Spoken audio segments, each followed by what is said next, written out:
Hey everyone, thanks for joining us for the Crosswalk Devotional Podcast. Over the years, our editorial team at crosswalk.com has written these devotionals, observing truths we see at the intersection of faith and life.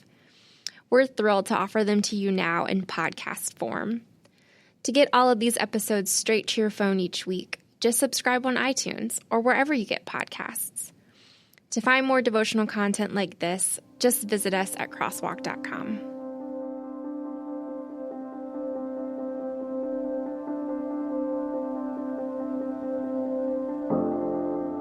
Downsize Me by John Upchurch. Read by Sean McAvoy. Matthew 5:3 in the ESV reads, "Blessed are the poor in spirit, for theirs is the kingdom of God." In the Message paraphrase it says, "You're blessed when you're at the end of your rope. With less of you, there is more of God and His rule." Let's try to regain the shock value in the way Jesus opened his Sermon on the Mount. We're too familiar with the statements and too far removed from the time to hear it like the original listeners. Imagine going to a fast food restaurant, ordering an enormous value meal, and the cashier hitting you with this question: "Would you like to downsize your meal for $1 less?" Or imagine a car salesperson pausing before you sign the papers and saying, "You know what, that extended warranty is overpriced. Let's get rid of it." Now you have an idea how much impact Jesus had and why the audience was so astounded. Just like we expect people to push us to buy more, the Jews at the time expected their rabbis to tell them the things they needed to do, the rules they needed to abide by. They came expecting to learn the 10 steps required to earn God's favor. But Jesus crumpled up that idea and threw it out. Instead, he revealed that God's favor and blessings come to those who are poor in spirit.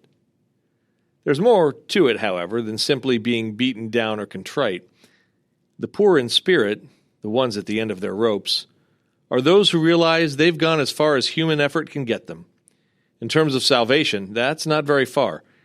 Here's how John Gill puts it: "The greater part of mankind are insensible of this their condition, but think themselves rich and increased with goods. There are some who are sensible of it, who see their poverty and want, freely acknowledge it, bewail it, and mourn over it, are humbled for it, and are broken under a sense of it, entertain low and mean thoughts of themselves, seek after the true riches, both of grace and glory, and frankly acknowledge that all they have, or hope to have, is owing to the free grace of God." The poor in spirit don't just feel bad. They feel bad because they realize how destitute their condition.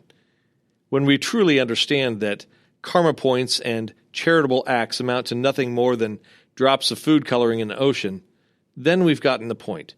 We can't even approach the kingdom of God, let alone enter it through our own efforts.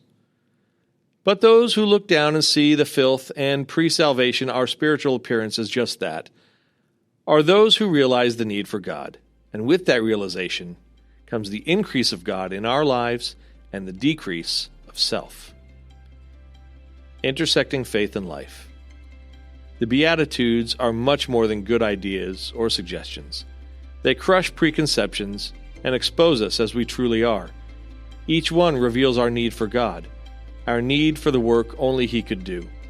When we're poor in spirit, that is, realizing our condition, we're rich in Him. For further reading, visit Matthew 5 and Luke 6.